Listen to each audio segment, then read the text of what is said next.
Muy buenas y feliz día de los trabajadores, con unas horas de atraso, de los trabajadores, y como siempre nos obligamos a recordar, no del trabajo, de los trabajadores. Cambia completamente el concepto según se diga una cosa u otra. La verdad es que tengo una sensación, no sé si extraña, tal vez relativamente contradictoria, porque en medio de la bomba recesiva que estamos viviendo, de las medidas al respecto, de que ya acá en el Gran Buenos Aires la demanda de alimentos duplica, por lo menos, la vida a comienzos de siglo, con la crisis del 2000,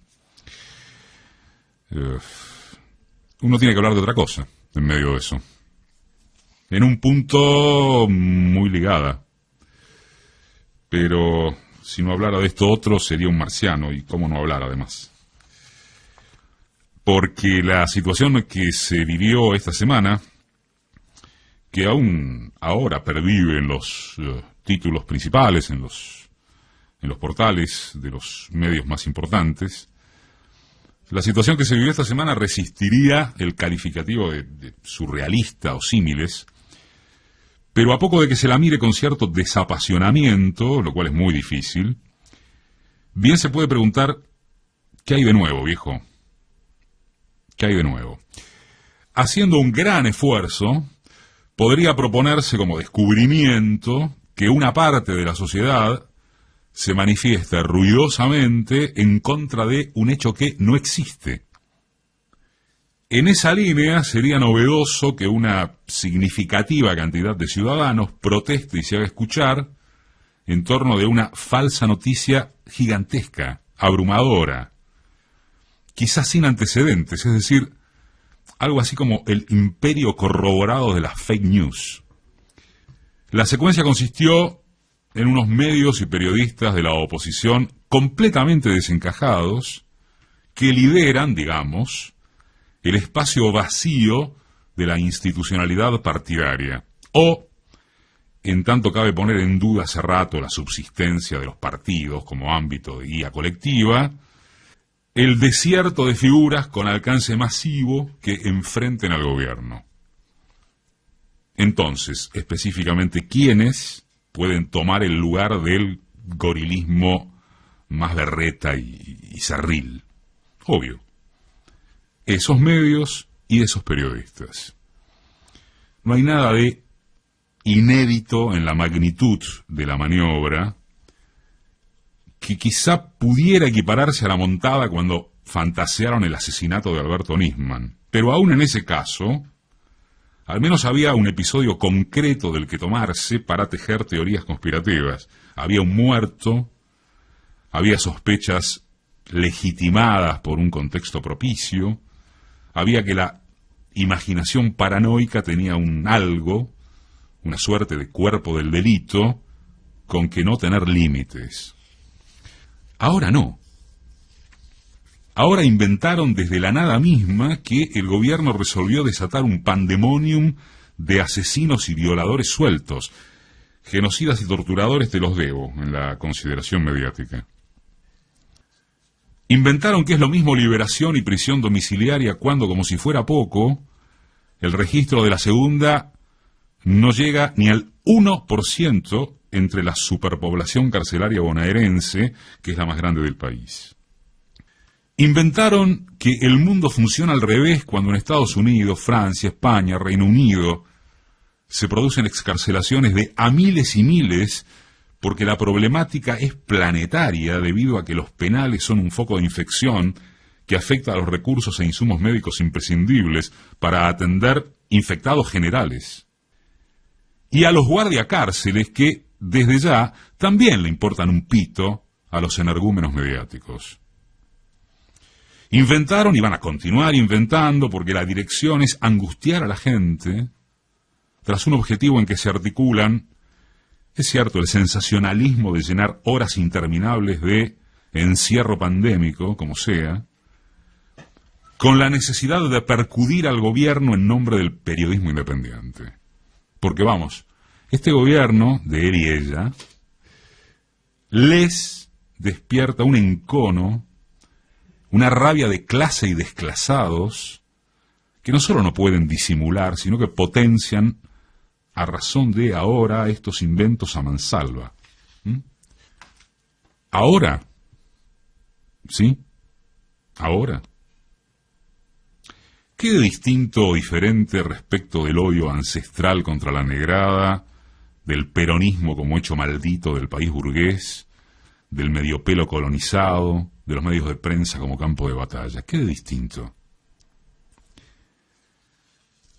El gobierno, nos parece, podrá insistir en sus errores de cómo transmite, podrá haber caído en el yerro de correr de atrás a la agresión pornográfica de estos enemigos que se amparan en la ética impoluta, te atacan como partido político y se defienden con la libertad de prensa, decía el extrañable radical César Jaroslavsky. Podrá pasar, como no, que en esta de las cárceles, comunicacionalmente durmieron Alberto y, sobre todísimo, quienes debieron anticiparse o poner la cara una vez sucedida la agresión. Podrá acontecer o no que el presidente asuma eso de la comunicación, no lo informativo, como un recurso que no debe pasar solamente por él, que necesita disponer de alfiles más agresivos, mejor preparados para cotejar contra las fieras, con mayor capacidad de toreo. Todo lo que se quiera. Pero finalmente ese no es el núcleo de la cuestión. Eso es táctica.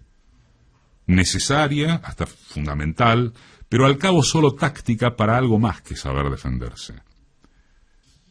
O casualidad, la ofensiva política opositora, no de unos ignorantes o trastornados mediáticos que apenas son vehículo, procede justo cuando debiera debatirse el impuesto extraordinario a patrimonios colosales, la forma en que el Estado reasumirá un papel activo en defensa de los más débiles, la salida intra y post pandémica que no pase por confiar en los mercados, la discusión sobre quiénes forman los precios, el papel de la banca privada, la forma en que podría instrumentarse una economía donde los productores lleguen de modo más directo a los consumidores.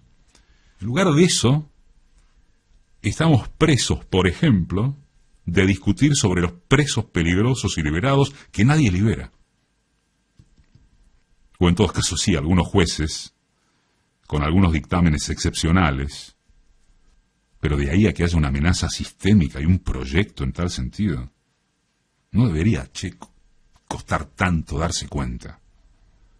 Pero la gente, apenas como hipótesis, y no toda la gente ni mucho menos, compra el peligro porque, también es cierto, con algo hay que pasar lo dramático del aislamiento, en unos casos, y en otros sí, como hipótesis, sobre todo porque la necesidad es confirmar al enemigo de siempre. ¿Compra porque sí esa la gente? No. Un alto porcentaje de nuestra sociedad, revelado en la historia, en todos los comicios, en todos los antecedentes que se hurguen, es básicamente antiperonista. La indignación se monta ahí y es un buen placebo.